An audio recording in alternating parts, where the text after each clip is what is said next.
Hello everyone, my name is Dirshan Sambukumar and I'm going to be starting off our video presentation today of the case study Electromagnetic Floater for the subject Electromagnetic Fields and Waves.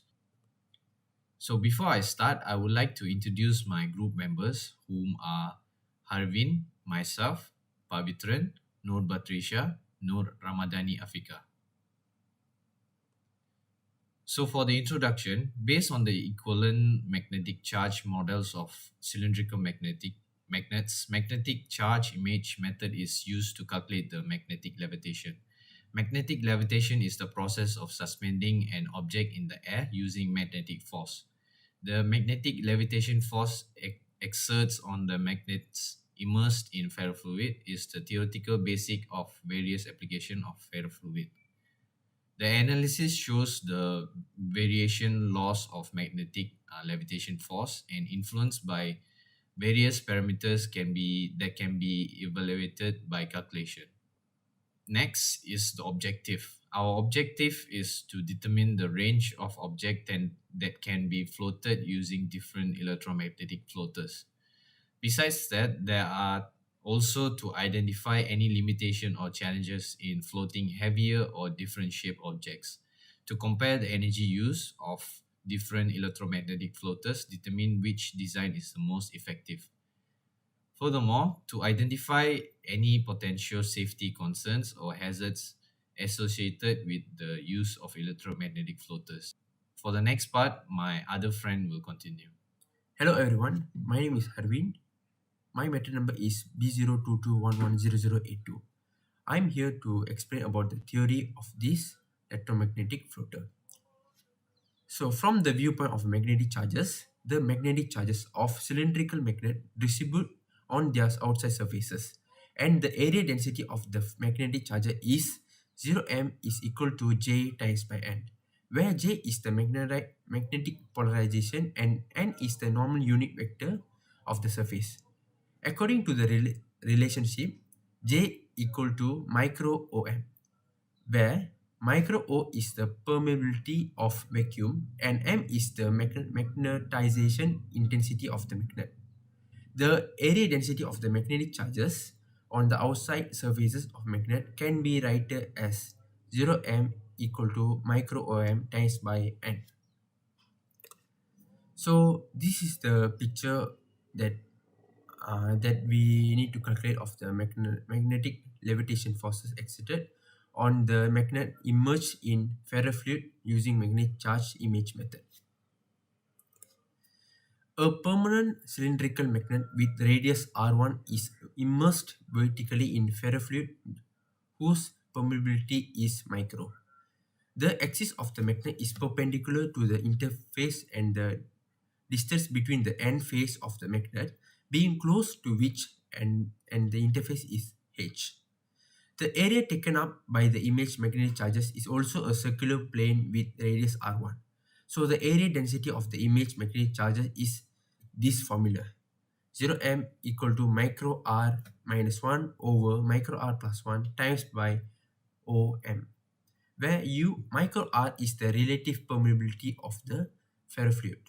Based on the Coulomb law of magnetic field, the magnitude of the interaction force between the magnetic charges on the two surface elements selected above is dF equal to dqm over dq prime m over 4 pi micro L square q equal to 0m times by 0 prime m over 4 pi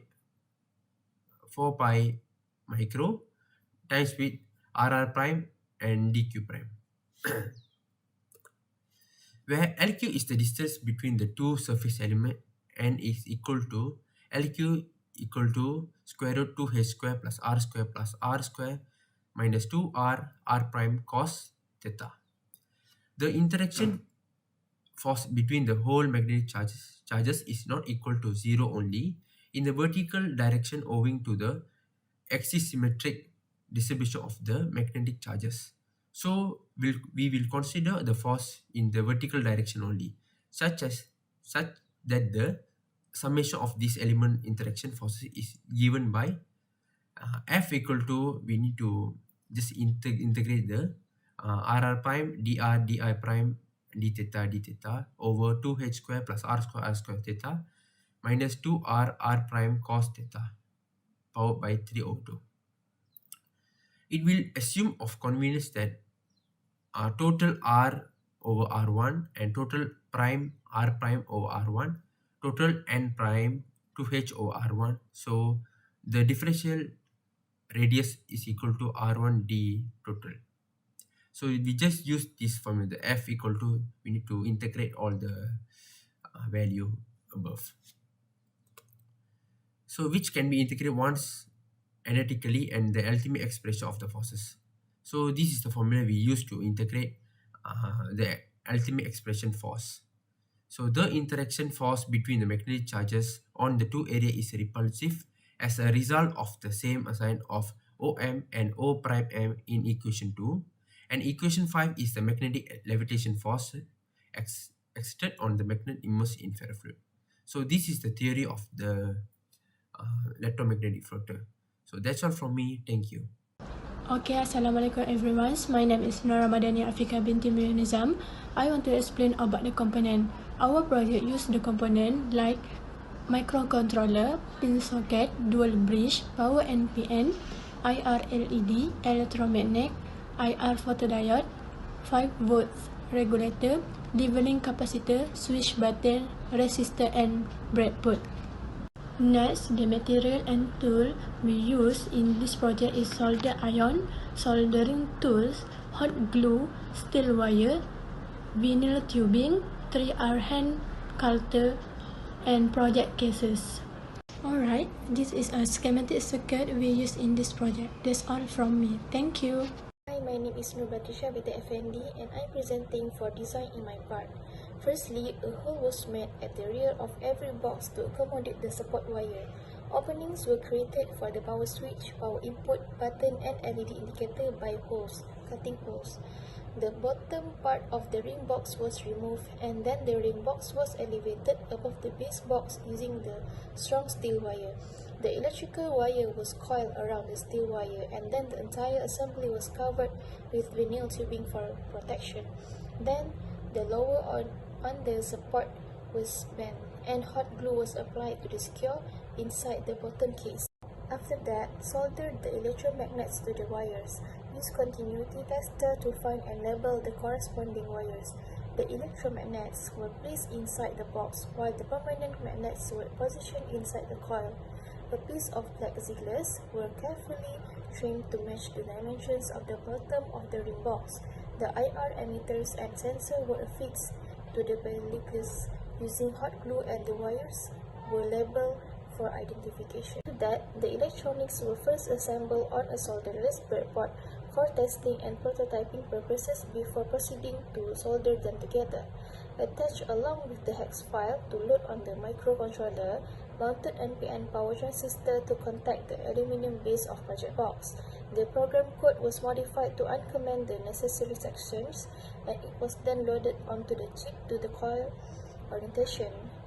The code triggered pulses of the coils, causing them to pull up and push down, with the LED indicating the corresponding actions.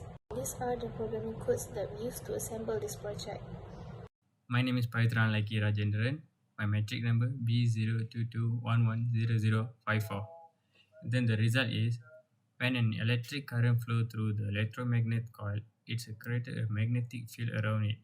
This magnetic field interacts with the magnetic field of the floater, which is induced by the presence of a permanent magnet or magnetic material within the floater. Depending on the polarity and the strength of the magnetic field, an upward force is generated, counteracting the force of gravity and allowing the floater to levitate. By carefully controlling the current flow through the electromagnetic coil, you can adjust the strength of the magnetic field, thereby control the levitation height of the floater.